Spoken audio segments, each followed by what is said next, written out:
আপনি কি এসব পারেন নাকি?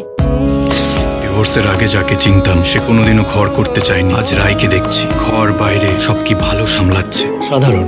সবার ভালো করতে চেয়েও কত কথা শুনেছি, কতদিন বাদে শুনলাম কেউ আমার প্রশংসা করছে। মিঠিঝোড়া 8ই এপ্রিল থেকে নতুন সময়, সোম থেকে শুক্র রাত 10টায় জি বাংলায়। রায়ের জীবনে কি তাহলে সত্যিকারের ভালোবাসার মানুষ এলো? তো দেখা যাচ্ছে এখানে কি যে রায়ের বস একটা কাজ করছিল, তো সেখানে কিন্তু রায় এসে বলছে আপনি কি এসব কাজ করতে পারেন নাকি, দিয়ে তারপরে কিন্তু রায় নিজের হাতে সেই কাজটা করে। যদিও বা এটা রান্নার কাজ ছিল না, আমি এটা আমার মতন করে চেষ্টা করেছি, মানে এটা আমি মানে একটু নিউ টাইপের করেছি, এটা কিন্তু রান্না করেছিল না, আমি আমার মতন করে চেষ্টা করেছি। তো সেখানে কিন্তু রায়ের বস বলছে যে ডিভোর্সের আগে যাকে চিনতাম সে ঘর করতে চায়নি, আর রায়কে দেখো কি সুন্দর ঘর এবং বাহিরে কত সুন্দর করে সামলাচ্ছে। দিয়ে রায়কে অফিসের বসটা বলে যে খুবই সাধারণ, খুবই ভালো। তো তখন কিন্তু রায় সে বসকে বলে যে কতদিন পরে ভালো শুনলাম, কারণ আমি লোকের ভালো করেছি, কেউ কখনো ভালো সুনাম করেইনি। তো আজকেকার ভিডিওটি ছিল জি বাংলা সিরিয়াল মিঠিঝোড়া থেকে আমি রায়ের যে চরিত্রটি, তো সেই চরিত্রটি আমি আমার মতন করে চেষ্টা করেছি। তো এর আগেও কিন্তু মিঠিঝোড়া থেকে আমি অনেকগুলো ভিডিও আপলোড করেছি বন্ধুরা, যারা দেখোনি তারা প্লিজ আমার চ্যানেলে গিয়ে দেখে আসতে পারো। আর যারা আমার চ্যানেলে নতুন আছো তারা দেরি করছো কেন, তারা প্লিজ আমার চ্যানেলটিকে সাবস্ক্রাইব করে দিও, পাশে থাকা বেল আইকনটি ক্লিক করে দিও, যাতে আমার সমস্ত ভিডিও তোমাদের কাছে চলে যেতে পারে আর তোমরা কিন্তু ক্লিক করে দেখে নিতে পারো।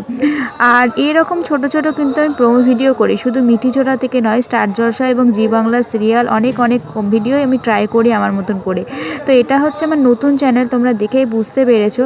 তো এর আগে আমার একটা চ্যানেল ছিল, তো সেটা তো ইউটিউব থেকে ডিলিট করেই দিয়েছে, তো সেই জন্য আমি কিন্তু একটা নতুন চ্যানেল খুলেছি। তো সেই চ্যানেলে কিন্তু আমি মানে অ্যাক্টিং ভিডিও করছি, কারণ আগের চ্যানেলেও আমি অ্যাক্টিং ভিডিও করতাম আর মাঝে সাঝে হয়তো ব্লগ ভিডিও আপলোড দিতাম, আর তার সঙ্গে তো শর্ট ছিলই।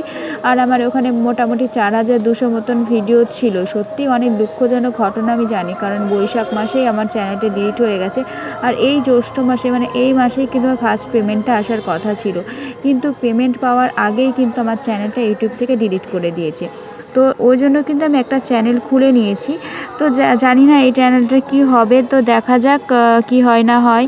তো তোমরা তো আশা করছি দেখতেই পাবে। আর অনেকজনা হয়তো আমাকে খুব মানে আগের যারা সাবস্ক্রাইবার ছিল, আগে যারা আমার সঙ্গে চেনা পরিচিত ছিল, তারা হয়তো আমার মানে আমাকে হয়তো খুঁজে পাবে না, কারণ পাবেই বা কী করে, মানে পাওয়াটার তো সম্ভবও না না। আগে অনেকজনা ছিল, কিন্তু এখন অনেকেই মানে বুঝতেই পারছো, মানে সার্চ করলেও তো সেরকম আসবে না, কারণ আমার চ্যানেলটার নাম ছিল অ্যাক্টিং ওয়ার্ল্ড রিয়া। তো এই চ্যানেলটার নাম দিয়েছে অ্যাক্টিং ওয়ার্ল্ড রিয়া 009।